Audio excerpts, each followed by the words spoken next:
Chapter 38. In all his life, Kyler had never seen the people of the Warrens so happy. Aegon's dogs had stayed with the wagons full of rice and grain to manage the distribution. All the dogs were members of the Sakage, and they had taken it into their minds to make sure that the food was fairly distributed.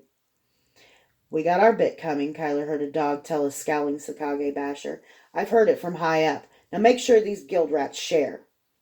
Rabbits joined long queues that moved slowly but steadily forward, and a hard-bitten old coot broke out a tin whistle, sat on his new sack of rice, and began to play. In moments the rabbits were dancing.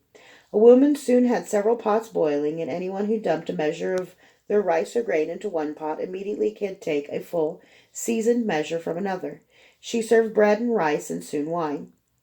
Someone offered herbs, someone else butter, another meat. In no time it was a feast. In a break between songs, one of Aegon's dogs stood up and yelled, "You might recognize me. I'm Connor Hook, and I grew up in this neighborhood. I seen ya, and I know ya, and I'm telling you now, by the High King's bollocks, if any of you come true to the line twice, I'm calling out your name, and we're gonna fucking add your ass to the meat pot. Got it?" A cheer went up, and the line thinned considerably. For the rabbits, to whom corruption was the unquestionable norm, it was a gift as unexpected as the free food itself.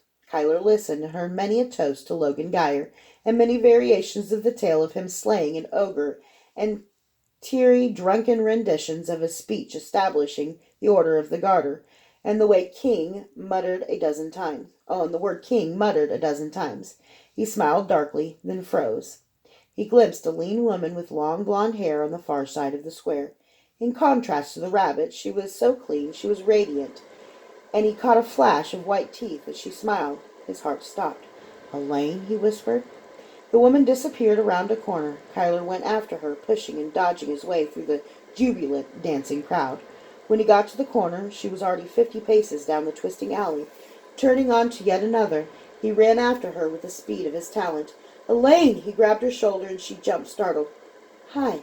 Kyler, right?" Daedra said. She had been one of Mama Kay's girls. Playing the Virgin was her specialty.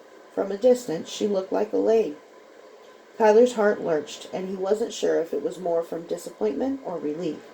He didn't want Elaine here.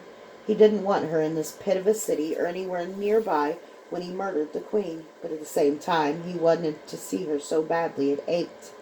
She smiled at him awkwardly. I don't work the sheets anymore, Kyler." He flushed. "No, I wasn't. I'm sorry.